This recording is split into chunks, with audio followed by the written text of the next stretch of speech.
Volám sa Bibiana, pracujem ako fitness tréner, čiže moja práca začína od 8 rána a končí niekedy okolo 18, kedy už pociťujem na svojej tvári únavu, čo pre mňa je nejaký vykričník, aby som nepôsobila na svojich klientov veľmi unavene. V tejto branži v podstate pracujem už nejakých tých 10 rokov. Predtým som aktívne cvičila, to znamená, že som sa chystala na súťaže. A pokiaľ všetci vieme, súťaže pozostávajú z prísnych diét, pravidelného cvičenia, niekedy aj dvojfázového, čo sa v podstate prejavilo a začala som riešiť ten nejaký svoj vzhľad už v 35 rokoch. Momentálne ten vek, ktorý je, pri pohľade do zrkadla nejak sa s ním nestotožňujem a preto som sa rozhodla o nejakú neinvazívnu metódu.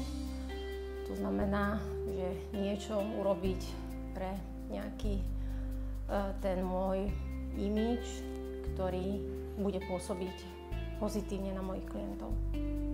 Niťový lifting, ináč nazývaný aj happy lift alebo treat lift, je to metóda, ktorá je ideálna pre ženy po 40-ke.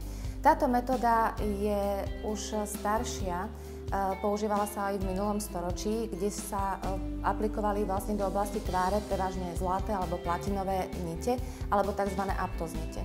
Tieto nite mali však aj svoje nevýhody. Keďže to boli nite, ktoré sa nerozkladali, tak automaticky mali aj množstvo nežiaducich účinkov, ako je napríklad vycestovanie nite, alebo niť sa dostala akurát do priestoru, kde bola viditeľná, tak to sa tieto nite museli potom vyberať chirurgicky. Táto nová metóda mezonití je špecifická v tom, že tieto mezonite sú biokompatibilné. To znamená, že rozkladajú sa približne po 180 dňoch od aplikácie, neostávajú v pokožke, tým pádom vlastne nespôsobujú pacientke žiadne nežiaduce účinky. Táto metóda k nám prišla z juhovýchodnej Ázie, kde ženy majú veľmi jemnú pleť a preto sa u nich nedá vykonávať hociktorý zákrok, ktorý je ideálny vlastne pre ženy v Európe. Mezolift alebo happy lift je metóda ideálna pre ženy medzi 40 a 50 práve na vypnutie spodných kontúr tváre. Každá žena po 40-ke vidí, že hlavne v oblasti sánky pokožka ochabuje, je taká zvednutá, nedá sa vyplniť žiadnou kyselinkou, neexistujú metódy, ktoré by ju úplne pozdvihli a na chirurgický zákrok v plastickej chirurgii je ešte veľmi skoro. Túto metódu vieme kombinovať vlastne aj s inými metódami. Napríklad ideálne je ju kombinovať s kyselnou hyaluronovou, keď sa kyselná hyaluronová aplikuje do vrások, do oblasti líčok a zároveň sa doslova ešte aj podvihnú spodné kontúry tváre. Metóda je veľmi jednoduchá. Pred aplikáciou sa klientke nanesie na tvár znecitlivujúci krém, približne na tú pol hodinku. Potom po znecitlivení pokožky sa aplikujú nite, pričom samotný zákrok trvá tých 5 až 10 minút v závislosti od počtu nití.